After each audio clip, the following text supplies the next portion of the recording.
at trademarks. So trademarks are another kind of intellectual property, and we're most of us very familiar with trademarks. Trademarks can actually be very valuable in their own right. So the right to attach a trademark to goods can actually be very valuable. These are some of the most valuable trademarks in the world here. Which do you think are the most valuable? If we narrow it down, in 2020 these were the top 6. And it turns out that in 2020 and for a few years before that, Apple was the most valuable trademark in the world. So Forbes estimates that the Apple trademark is worth $241 billion. Now, that's not the value of Apple's technology, nor the value of Apple's offices or its production facilities or anything like that. That's just the right Apple has to stick the Apple logo on products is worth that much alone, apart from all of its other assets. So a trademark is a sign, they like to call it that in the lingo, used to distinguish the goods or services of one company from another. And lots of different things can be a sign. We're most familiar with logos and brand names or combinations of a word and a logo, but different other things can be signs too. We'll look at those in a little while. The idea that a trademark could actually be a property right is relatively new. So in the early history of trademarks, the law against using other people's signs was rooted in the prevention of fraud. So the customer was being defrauded by someone passing off their goods as those of someone else. But there wasn't really considered to be a property right on the part of the owner of the trademark in that sign. So as recently as 1857, it was said that there was no property whatsoever in a trademark. But from about the 1860s on, the courts began to acknowledge that the owner of a trademark had a property right in that, and that when somebody sold goods fraudulently, whatever about the end consumer being wronged, the owner of the trademark was also being wronged, and that the owner of the trademark had a property right in that sign. So from the 1860s on mostly, trademark registers were introduced. France was the first country to introduce a trademark register, and the idea was that if you had a trademark, you could register it, and then there was very little disputing who owned what. So a register offered a number of advantages. So the register made it clear who owned a trademark, and registers also typically operated on a first-come, first-served basis. So the first person to register a trademark for particular goods or particular services was the owner. In Ireland and the UK, though, for example, the first person to use a trademark is actually the person who has the earlier right. So often, even if you have something registered, someone might appear who's been using it before then and actually undo your registration. Manufacturers who want to avoid problems then can go and check the register to see if something is already being used by someone else. And it also then allowed actually the law of trademark use to be developed separate from the whole issue of fraud. So like I said, France was the first country to introduce a register, and various other countries then followed on over time. And now pretty much every country in the world has a trademark register. So you can go and see what trademarks are registered in that country. The first UK trademark, and so this would have been the first Irish trademark as well, was registered in 1875, and it was for Bass Pale Ale. And so This then made life easier for trademark owners because they didn't have to establish that there was a reputation in their trademark. They didn't have to demonstrate that they'd been using it for a long time or anything like that. It was on the register, and if it was registered, it's yours. Over the years then, the UK and other countries entered into reciprocal arrangements so that trademarks from one country could be recognised in another country. And these were individual bilateral agreements. And with time then, these merged into what was known as the Paris Convention of 1883. And so rather than, a country signing up with 20 other countries and then another country signing 20 deals with other countries for mutual recognition, countries signed up to this convention, and then it allowed for equal treatment of trademark owners in other countries. Ireland signed up to this as the Irish Free State in 1925. So this was a big harmonising effort. This set a floor on the minimum level of protection that trademarks should be afforded and set some basic ground rules. As countries signed up to the Paris Convention, they had to change their laws to comply with its requirements. And so trademark law is one of the areas of law that's very common throughout the world, because almost all countries have signed up to this Paris Convention, which was quite specific. So the law is very, very similar.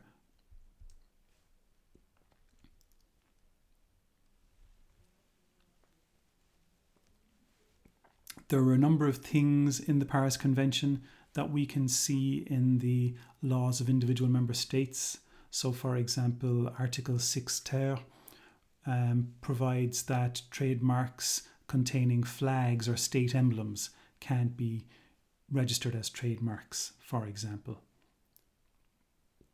It also provides that foreigners will be treated the same as nationals when it comes to the processing and protection of trademarks.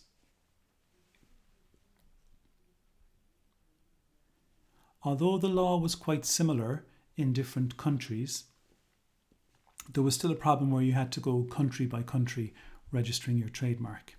So in 1891, the Madrid Agreement was signed by countries, and it was a scheme that allowed you to apply for a trademark in one particular place and then specify all the countries where you wanted that trademark to be in force.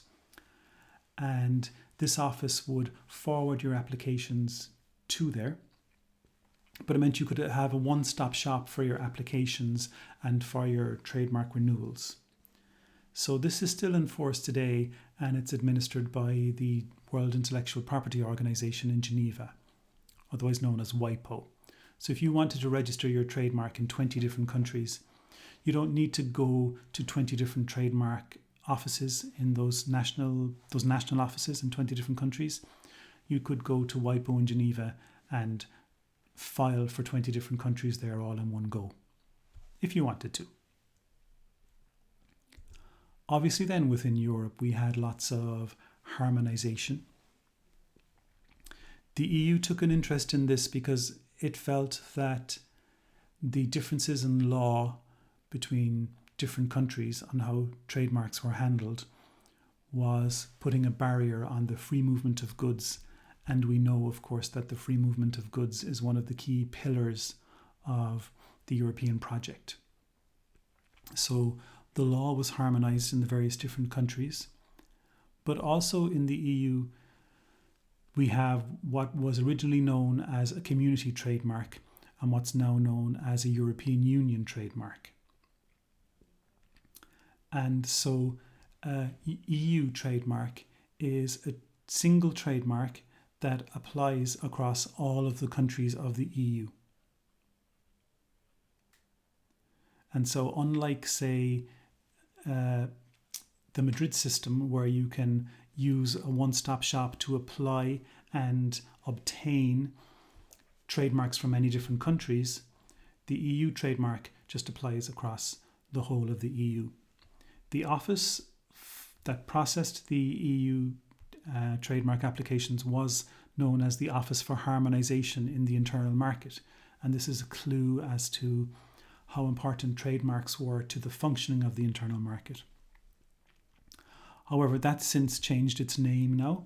So it's no longer the Office for Harmonisation in the Internal Market. It's now known as the EUIPO, European Union Intellectual Property Office. And the community trademark is now known as the European Union trademark. And the change in the law also made some changes. So in Europe then there are actually parallel trademark systems in operation. There's a national trademark system with a register of national trademarks in each of the EU countries. But then there's also the EUIPO register that operates an EU-wide system with a register of trademarks that apply across all of the EU. So if you're in Ireland, there are two things you need to worry about. You need to worry about the trademarks that are registered in Ireland, and you also need to worry about the trademarks that are registered in the EU because they also apply in Ireland. Of course, if you're selling products or services in Germany, then you have to worry about the German trademarks and the EU trademarks. If you're selling products or services in France, you have to worry about the French trademarks and the EU trademarks. So we have separate trademark systems in each of the countries of the EU. But over time, although they're separate, they have been harmonized. So they're actually very, very similar. So someone who's familiar with trademark law in Ireland could read trademark legislation from Spain or France or Germany and not be surprised by any of it. But in addition to these national trademark systems, we also have the single European Union trademark, which applies across all of the EU. Of course, the UK no longer is in there. So these work in parallel. So you might ask yourself then, why would you want a national trademark rather than an EU trademark? Well, the main issue is cost. So if you are operating, say, a garage, so you're a mechanic and you have a garage operating in Ireland, well, a single Irish trademark might be enough to protect you from people trying to trade off your reputation, because you're not really concerned what someone in Greece or in Belgium or in Sweden is doing. If someone in Greece, Belgium or Sweden is using the same name for their garage as you are for yours, it's probably not going to affect your business and no one's going to confuse them. If you have a very limited distribution for your products, an Irish trademark or an Irish and UK trademark might be enough for you. So an Irish trademark costs €250 for 10 years, whereas an EU trademark costs $850 for 10 years. Now, of course, if you are going to be selling your product throughout the EU, €850 is a bargain, because that's about the same cost as maybe 4 or 5 national registrations, and you're already saving money. You get 26 countries for the price of about 4. One of the issues, though, is that an EU trademark will apply across all of the EU. And so if a trademark is unregisterable for some reason in any one EU country, then it can't be registered as an EU trademark. So if, for example, I wanted to register a trademark as an EU trademark, but there was someone in Ireland already using that, I couldn't have my EU trademark. That single Irish registration would prevent my EU trademark registration. So in that scenario, I might have to resort to doing all the other countries of the EU individually, and I might use the Madrid Protocol for that perhaps. So there are a couple of different ways then to get a trademark that would cover Ireland. I could apply to the Irish Intellectual Property Office, so the IPOI, and get an Irish trademark. I could use the Madrid Protocol and specify Ireland as one of the countries I want to register my trademark in, and I would end up then eventually with an Irish trademark. Or I could go to the EUIPO and get an EUTM, an EU trademark that covers all of Europe. There are different stages then in the process, but as you can see, the process is the same whether you're getting an Irish trademark or an EU trademark, but there are some minor differences. So an application for a national trademark is made to a national trademark office. So I could go to the Intellectual Property Office of Ireland. It used to be called the Patents Office. It's not called that anymore. I could go to the Benelux Office for Intellectual Property. Belgium, the Netherlands and Luxembourg operate a single office between them. There's the German Patent and Trademarks Office. There's a French one, Spanish one, and so on. Or you can go to the EU IPO and get a EU trademark that applies across all of the EU. You can do your application online and it's fairly easy. There are a number of formal requirements though. You have to specify who is the owner of the trademark. You have to represent the trademark, and you also have to specify what goods and services you're registering the trademark for.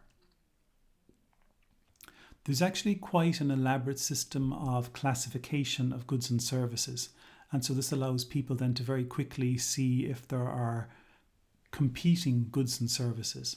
So if we take the mark Polo, for example, that's registered by Volkswagen for cars, whereas Nestle has Polo registered for sweets, and Ralph Lauren has Polo registered for perfumes and various cosmetic things there. So you register a trademark for specific goods or services. So you can't register your trademark for everything. You specify what products it's going to be registered for, and then you pay more for more products as it happens. So there's a classification scheme where all of the possible goods in the world fit into specific classes of goods. And the more classes you specify in your registration, actually, the more money you pay. So sports cars, for example, are in class 12. Clothing is class 25. And then alcoholic beverages would be class 33. So depending on what it is you want to register, you will apply for registration in one or more classes. Classes 1 to 34 are for goods and classes 35 to 45 are for services. So depending then on what you want to register your products, your trademark for, you would specify the goods that you're registering it for, or indeed services. The classification system is quite expansive. We can just have a quick look there at some of them. Classes 1 to 5, 6, 7, 8, 9, 10. So 10 is surgical, medical, dental, veterinary apparatus and instruments. Class 12, if we've seen, is vehicles. Class 13 is firearms. Class 15, musical instruments. Class 25 is clothing. Class 30 is coffee, tea, stuff like that. Now there are also services, so you can register your product, your trademark for services also, and then you would specify which services you're registering for. And again, we can see there's a bunch of those. So let's look at some examples. So here, this trademark, Mr. Tato, known to most Irish people, is registered by Largo Foods since 1957 in class 29 for potato chips. So no one can use this logo, no one can use this image for potato chips. If someone wanted to use this image for other things that were also in class 29, it would be reasonably easy to argue that there's the possibility of confusion there. So depending on what the goods are registered for, it might be difficult to register or use the trademark for other goods in that class. But it depends. This logo here is registered for beer and stout is in class 32. So no one else can use this for beer and stout. Now, conceivably, someone could attempt to use this for coffee, but Guinness or Diageo could reasonably argue that there might be some confusion there. So although you register your trademark for specific goods and services, no one is able to register a similar trademark for similar goods or services if there is the possibility of confusion. So if something is confusingly similar, it can't be registered, nor indeed can it be used. Aer Lingus has registered this logo for aircraft and land vehicles in Class 12 and for paper articles, cardboard and various items in Class 16. If we look here, Kerry GAA County Board has a very well developed intellectual property strategy, and it has registered lots of products and indeed services, Class 41 there. It has registered this trademark for those. So you cannot produce paper, cardboard and goods made from these materials and stick this Kerry logo on it. You cannot produce clothing, which would be a big money earner for Kerry GAA, and put that logo on it. So you couldn't sell goods, you couldn't make your own t-shirts, for example, with the Kerry GAA logo on it.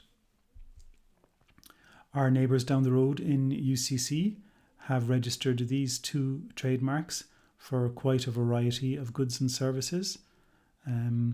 So dog tags and keychains, you can imagine these being sold in the UCC gift shop. Jewellery, imitation jewellery, brooches, keyrings, cufflinks. You'll notice that each of the goods is specified in a particular class. So you specify the class of the goods and the goods you want to register. So UCC has been quite extensive. I mean, I don't know how many household, kitchen or domestic utensils are being sold with the UCC logo. Would be interesting to find out. And so on. It is also registered for education in Class 41. That's its main business, obviously. But it's also registered for accommodation services, restaurant, bar, cafeteria, nightclub and catering services. Be interesting to see if it's actually being used for any of those. So that's how you would register a trademark. You apply for a trademark either to a national office or to the EUIPO. You specify what the trademark is and you specify what you want to register it for, and you pays your money. Now, there are a number of criteria, though, for a trademark, and if a trademark doesn't meet these requirements, then it will not be registered. So you cannot register trademarks which are just void of distinctive character. So a trademark must be distinctive. Now, what does that mean? Well, it means it must be capable of acting as a source identifier. It must be capable of being recognized as indicating the origin of the goods or services. So words that are just like laudatory or positive or, descriptive, they cannot be registered as trademarks. So something like eco, if I was selling eco bags, well, that just says they're either, environmentally friendly bags or they're economical bags, perhaps. But either way, that's just a description. Mini means small, mega means great, premium.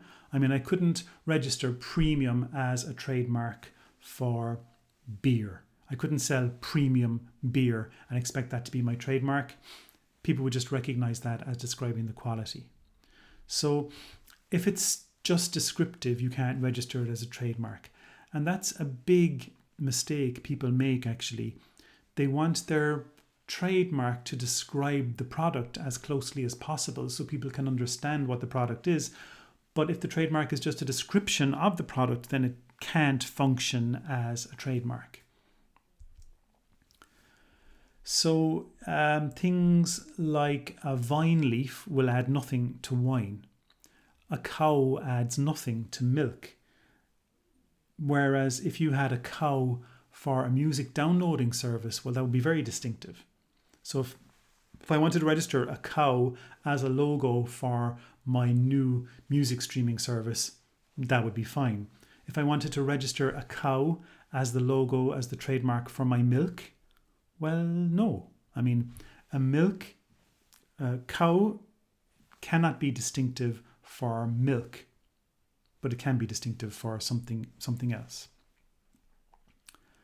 Also, it's possible to register shapes as trademarks, but again, they must be distinctive. They must be capable of identifying the source of the product. So these two shape marks here were refused registration because they were found to be just the shapes of the products. When you look at that, you don't think the shape is telling you who made it. Whereas this ice cream here, I think, is very distinctive, and this was registered as a trademark. And this is quite a distinctive shape. And when it comes to registering a shape, the test is, does the shape depart significantly from the norms of the industry? And I think this ice cream bar does depart significantly from the norms of the industry. And so this was registered as a trademark. If we look at another example here of something that was refused, so Cork Institute of Technology applied to register the Cork Centre for Entrepreneurship Excellence as a trademark. And it was refused because this was just a description of what it was. It was in Cork, for starters, and it was a Centre for Entrepreneurship Excellence. So this was refused because it wasn't distinctive. And there were two problems with this. First up, it's really just a description of what the place is. And secondly, this is probably a description that should be open to anyone to use.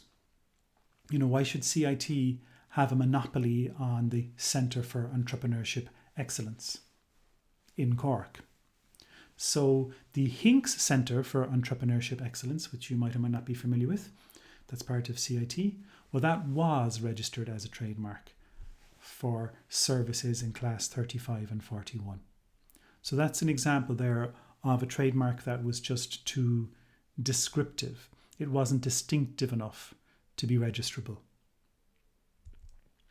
Similarly, there is a bar on registration of trademarks that consist of signs or indications which serve in the trade to designate the kind, quality, or quantity.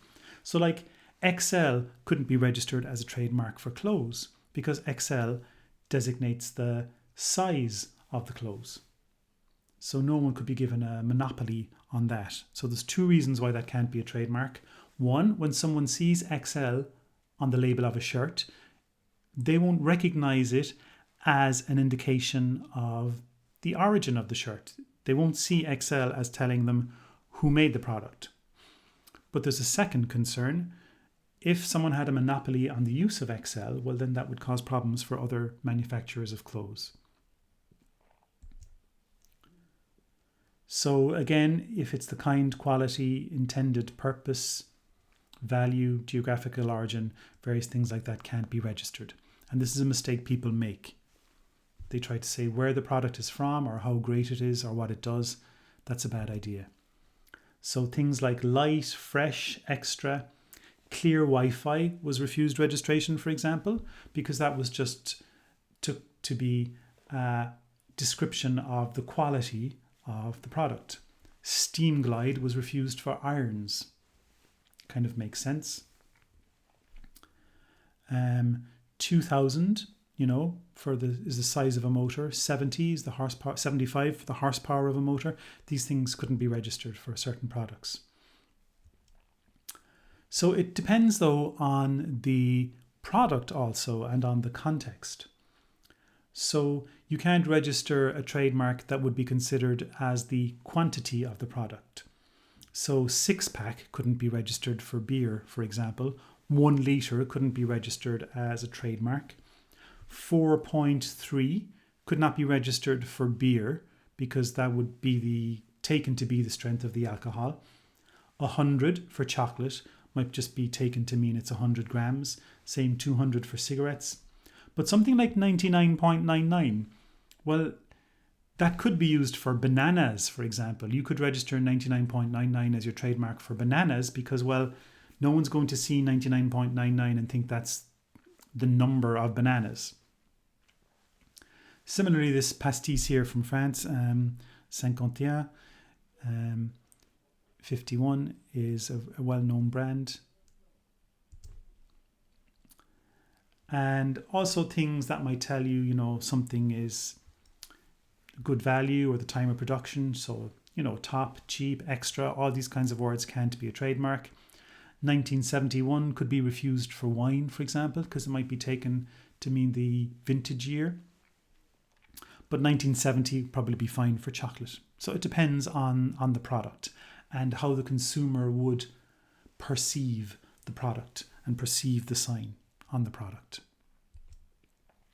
So a sign, a trademark, is typically a word, words, a logo or an image, but it can be anything. And this raises the interesting question then, what can be a trademark? So at the EU level, the European Union Trademark Regulation, which governs EU trademarks for the EU IPO, lists some things that could be a trademark, personal names, designs, letters, numbers, colours, any of those things. But a trademark can pretty much be anything provided it meets two criteria. The first one, which we've already discussed, is that it's capable of distinguishing the goods and services of one undertaking from those of another. So it has that distinctive character. It has that capacity to identify the origin of the goods. The second criteria then is a more technical one, is can it actually be represented on the register? So in the past, trademarks had to be represented graphically. You had to be able to reproduce it on paper. So that made certain signs very difficult to register. It made sounds very difficult to register. Okay, for music, you could have musical notation, but for other sounds, how do you represent a sound graphically? That requirement is now gone. The register is now digital. It's not a paper thing anymore. It's not a paper product anymore. It's published online. And so we now have the capacity to store files, to store signs in different formats using different file types. So now if you want to register a sound, you can just upload the MP3 file and anybody can go and play that. That's capable of being registered on the register. It's capable of being represented on the register. For the trademark to be registered, the representation on the register must meet certain criteria. These are known as the Sieckmann Criteria. Sieckmann was a gentleman who attempted to trademark a smell for particular products. And it was a very important case. And ultimately, the court decided that you can't register a smell. A smell has the capacity to identify the goods and services. So you could associate a particular smell with particular products reasonably well, and consumers could recognize that smell as identifying that product's origin. But how do you represent a smell on the register? The Sieckmann case was heard at a time when the register required a graphical representation. Even though it's a digital register now and there's more flexibility as to the form of the representation, we still have no way of representing smell sufficiently well. So in the Sieckmann case, the court decided that the representation on the register must be clear, precise, self-contained, so not referring to anything else, easily accessible, intelligible, so ordinary people need to understand it, must be durable, it can't change over time, and it must be objective. So a representation on the register must meet those criteria.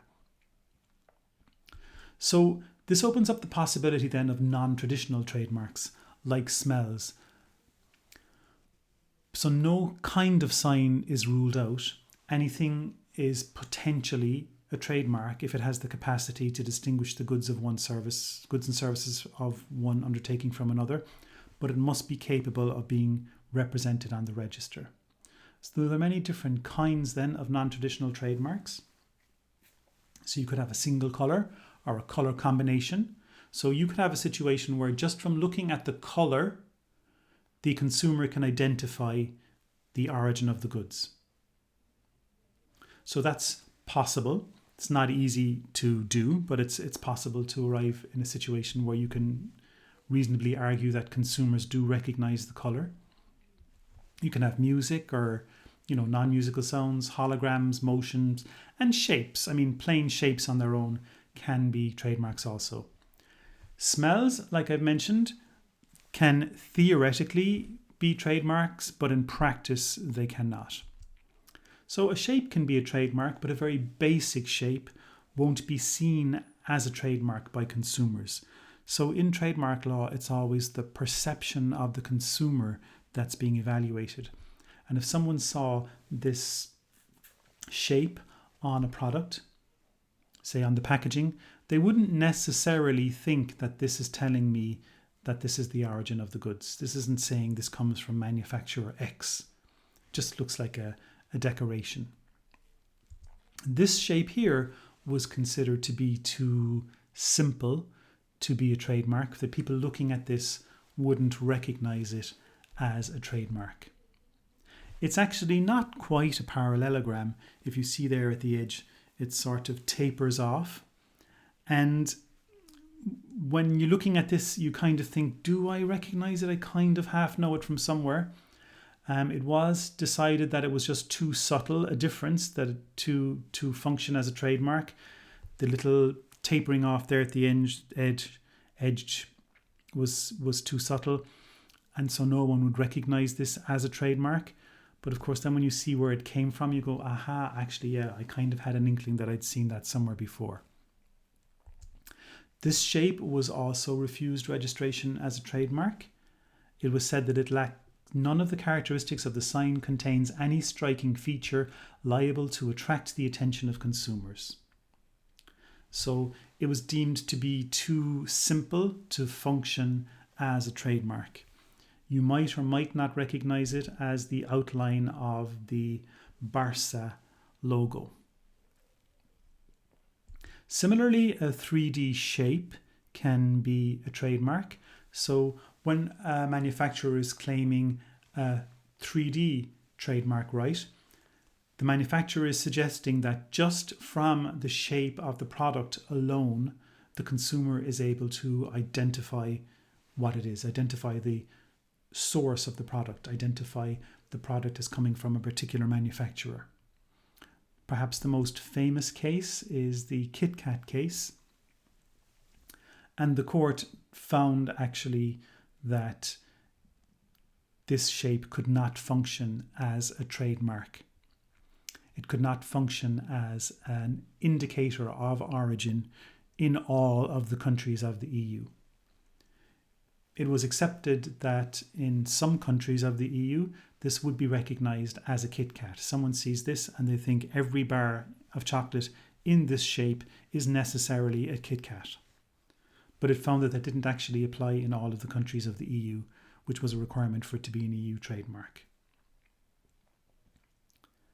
This Kerrygold tub of spreadable butter is registered as a trademark. The shape of this product here is registered as a trademark. And so 3D shapes can in of themselves function as badges of origin. There are other bars on registration. So not only if a product fails the distinctiveness test, it will also be refused registration if it's considered offensive. So FC UK was quite a celebrated case there, where it was argued that this should not be registered as a trademark because it's offensive. I mentioned briefly Article 6 ter of the Paris Convention, and that's something that all of the member states of the EU, but also the EU itself, has signed up to. and that prevents the registration of trademarks containing national emblems. So if you're in Ireland, for example, or if you're an Irish business, you might be interested to know that you cannot register a trademark containing a shamrock without the express permission of the Government of Ireland. Now, for the shamrock, the Government of Ireland does actually grant permission for Irish businesses. It looks at what you're doing, where you're doing it, and decides whether you can use the shamrock or not. But I suspect there's no scenario in which the Government of Ireland would allow you to use the harp emblem of Ireland on your products, which is the seal of the Government of Ireland. So you cannot register a trademark containing national emblems, government seals, nor flags. So you can't register a trademark containing the EU flag, for example.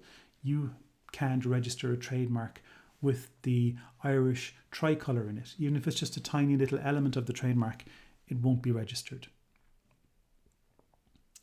The many languages of the EU also complicate registration. So I spoke about how if a word is not distinctive, so say something like fresh or fast or eco or rapid or clean, those words are descriptive in English. So such words will not be recognised by English speakers as acting as badges of origin. But it turns out that if your trademark is not capable of being recognised in every country in the EU as a trademark, then you won't get your EU trademark. So if the word you are using for your product happens to be tasty in Maltese, and if your product is a food product, well, then you won't be able to register that as a trademark because it won't be able to function as a badge of origin in Malta. That's notwithstanding the fact that the number of Maltese speakers in the EU is relatively tiny. So this complicates trademark applications no end because you need to search dictionaries for all of the official languages of the EU. And at this stage, you even need to include Turkish as well because there are Turkish speakers living in the EU. And so if they're not going to recognise your trademark as a badge of origin, it can't be registered as a trademark. So in summary then, what do we need to know about trademarks? The first thing is that there are parallel national and EU trademark systems. So you can get an Irish trademark, a French trademark, a Spanish trademark, a German trademark, or you can also get an EU trademark that operates across all of the EU and has the same status in court as an Irish trademark would for enforcement purposes in Ireland. A trademark registration then prevents others from using confusingly similar signs for similar goods in the relevant territory. So it not only prevents people using exactly your trademark for exactly the same goods, but if it's confusingly similar, you can also prevent that. And the big problem people run into when they want to register a trademark is that they forget that the trademark must be distinctive. It must have the capacity to identify the goods' origin. So it must have the capacity that when someone looks at it, they say, oh, I know that came from such and such a place. And if it's not distinctive, it can't function as a trademark and so can't be registered as a trademark.